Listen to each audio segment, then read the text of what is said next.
మానవ సంబంధాలు మంటగలుపుతున్న ఈ రోజుల్లో తన భర్త మృతి చెందిన కారణంగా సంబంధించినటువంటి కరోనా కాలంలో తన భర్త అటువంటి హరిబాబు అంటే కరోనాతో మృతి చెందడం, తనకి భర్త లేని లోటు ఎలా అని తీర్చుకోవాలని చెప్పేసి రోజు తనకి గత స్మృతులు గుర్తుకొస్తున్న నేపథ్యంలో ఎలాగైనా సరే తన భర్త భౌతికంగా లేకపోయినా కూడా సంబంధించినటువంటి తనకి గుడి కట్టించేసి తనని రోజు చూసుకోవాలనే ఉద్దేశంతో తలచినటువంటి భార్య కళ్యాణి ఈరోజు అంటే గత 5 సంవత్సరాల భర్త మరణానంతరం ఇవాళ తన భర్తకు పెద్ద గుడి కట్టించి పూర్తిగా సంబంధించినటువంటి రాజస్థాన్ నుంచి తన భర్త రూపంలో ఒక విగ్రహం తయారు చేసి ఉన్నటువంటి మహబాద్ పరిసర ప్రాంతంలో ఉన్నటువంటి సోమనాథ్ తండాలో ఒక గుడి కట్టించి దాన్ని ఈరోజు ప్రత్యేక పూజలు చేయించుకున్నది. అయితే ఎందుకు మరి భర్త గత స్మృతి గుర్తు చేసుకుని ఇవాళ ఇలాంటి కార్యక్రమాలు ఎందుకు చేసిందని చెప్పేసి మనతో మాట్లాడడానికి సంబంధించినటువంటి కళ్యాణి గారు మనతో పాటు ఉన్నారు. వాళ్ళు అడిగి తెలుస్తున్నాం. మీరు చెప్పండి, ఎందుకు ఇలా గుడి కట్టాల్సి వచ్చింది మీ భర్తకి ఇవాళ? ఎందుకనంటే ఇక మాది అరేంజ్ మ్యారేజే, లవ్ మ్యారేజ్ ఏం కాదు, అరేంజ్ మ్యారేజే. కానీ అరేంజ్ మ్యారేజ్ లాగా ఉండలే మేము. ఒక చెల్లి అన్న కూడా ఉండరు, అలా ఉన్నాము. అమ్మ మేడంతో పదాలు తప్ప వేరే లేదు.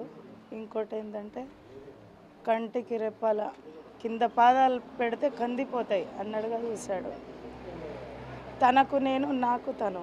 నేను పోయినా తను ఉండరు, తను పోయినా నేను ఉండను, అలా ఉండేవాళ్ళం. అలాంటిది తను కాంట్రాక్టు వర్క్ ఫీల్డ్ మీద 43 ఇయర్స్ ఏజ్. అప్పుడు వర్క్ ఫీల్డ్ మీదనే ఫీవర్ వచ్చింది. అది టైఫాయిడ్ అనుకున్నారు ఫస్ట్ కరోనాలో.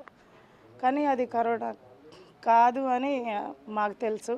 కానీ అది కరోనా లోపల అటాక్ అయిందని తెలియదు. తీరా కొంచెం ఓవర్ అయ్యేసరికి హైదరాబాద్ తీసుకెళ్ళినాం. 15 లక్షలు అయినాయి. ఇక స్ట్రోక్ వచ్చేసింది. ఇక అప్పుడు ఎవరు విగ్రహాన్ని ఇంటికి పంపించే పరిస్థితి లేదు. అన్ని లాక్డౌన్లో పోయి అంటే తీసుకురావడానికి పర్మిషన్ లేదు. ఆటే కాల్ పెట్టనుండే అందరూ మున్సిపాలిటీ వాళ్ళు. కానీ ఎలాగైనా నా భర్తని నేను ఇంటికే తీసుకెళ్తానని కొంచెం ఇక్కడ పేరు పొంది ఉన్నారు. అన్నీ మంచి పనులు చేశారు. గుళ్ళు గోపురాలు ఇవి అవి అన్నీ మంచి పనులు చేసి ఉన్నారు. సో ఓన్ కాంట్రాక్ట్ చేసిన ప్రజలకి మంచి పని చేసి ఉన్నారు. ప్రజల్లో మంచి పేరు ఉంది, గుర్తింపు ఉంది. ఎలాగైనా నేను నా ఊరికే తీసుకెళ్ళాలని పట్టుబట్టి డబ్బులు 40,000 ఖర్చు పెట్టి నా చైన్లో నా ఓన్ ప్రాపర్టీలో తీసుకొచ్చి కాలబెట్టాను. ఇక కాలబెట్టడం అయితే కాలబెట్టాను. అప్పుడు ఎలా ధైర్యం వచ్చిందో నాకు తెలియదు. బ్రతికి ఉన్నప్పుడు ఒకరికి ఒకరు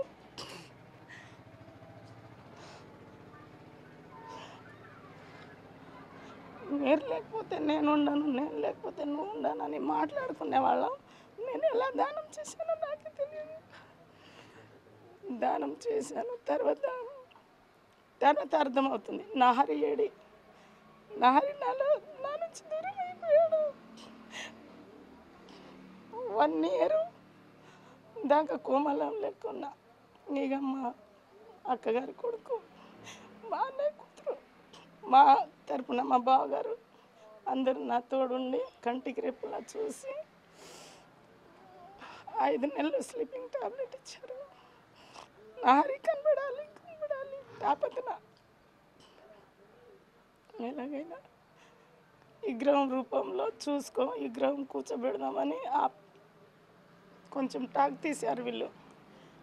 దానికి ఎలాగైనా నా భర్తకి మాకు పిల్లలు లేరు, మేము ఇంత ప్రేమగా బ్రతికిన గుర్తుకి నేను చనిపోతే నాతోటి సమాధి అయిపోతుంది, తను లేరు నాతో సమాధి అయిపోతుంది.